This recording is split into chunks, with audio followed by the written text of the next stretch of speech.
Constable Pramod ని హత్య చేసిన రియాజ్ ని పట్టుకునే క్రమంలో పెనుగులాట చోటు చేసుకుంది. ఈ క్రమంలో ఆసిఫ్ అనే యువకుడిపై రియాజ్ కత్తితో దాడి చేశాడు. ఆసిఫ్ పరిస్థితి విషమంగా ఉండడంతో ప్రభుత్వ ఆసుపత్రికి తరలించారు. వైద్యులు అందుబాటులో లేకపోవడంతో ప్రైవేట్ ఆసుపత్రికి తరలించి చికిత్స అందిస్తున్నారు.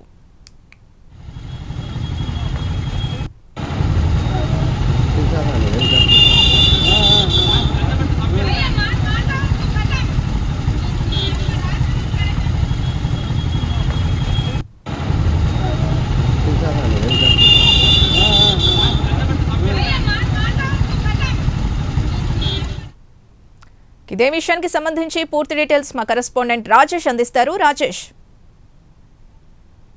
నిజామాబాద్ జిల్లా కేంద్రంలో సిసిఎస్ కానిస్టేబుల్ ప్రమోద్ హత్య చేసినటువంటి నేరస్తుడు రియాజ్ ను పట్టుకునే క్రమంలో ఇటు సారంగపూర్ వద్ద ఉన్నటువంటి సమాచారంతో పోలీసులు అక్కడికి వెళ్ళిన పరిస్థితి. అయితే అక్కడ స్థానికంగా ఆసిఫ్ అనే యువకుడు అక్కడనే ఉండడంతో అతనిపై కత్తితో దాడి చేశాడు సైకో రియాజ్. అయితే ఆసిఫ్ అనే యువకుడిపై విచక్షణారహితంగా దాడి చేయడంతో అతను అపస్మారక స్థితిలో వెళ్ళిన పరిస్థితి. అయితే గాయపడిన యువకుడిని ప్రభుత్వ ఆసుపత్రికి తరలించారు. అయితే వైద్యులు అందుబాటులో లేకపోవడంతో ప్రైవేట్ ఆసుపత్రికి తరలించిన పరిస్థితి. అయితే ఈ కానిస్టేబుల్ ప్రమోద్ ని 2 రోజుల క్రితం రియాజ్ అంటే ఒక చోరీ కేసులో బైక్ పై తీసుకెళ్తుండగా కానిస్టేబుల్ ప్రమోద్ ను కత్తితో పొడిచి హత్య చేసిన పరిస్థితి. మరొక ఏఎస్ఐ ఈటల పైన కూడా దాడి చేసినటువంటి పరిస్థితి. అయితే ఈ నేపథ్యంలో గత 2 రోజుల నుంచి కూడా అతను పరారీలో ఉన్నాడు. పరారీలో క్రమంలో ఇప్పటికే పోలీస్ శాఖ అతనిపై 50,000 క్యాష్ రివార్డు కూడా ప్రకటించిన పరిస్థితి. అయితే ఇదే విషయంలో ఆసిఫ్ అనేటువంటి వ్యక్తి పోలీసులకు సమాచారం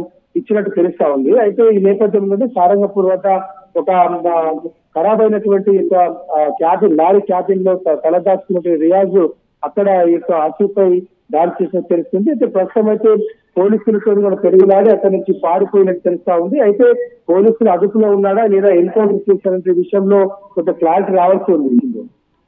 రైట్, థ్యాంక్ యూ రాజేష్.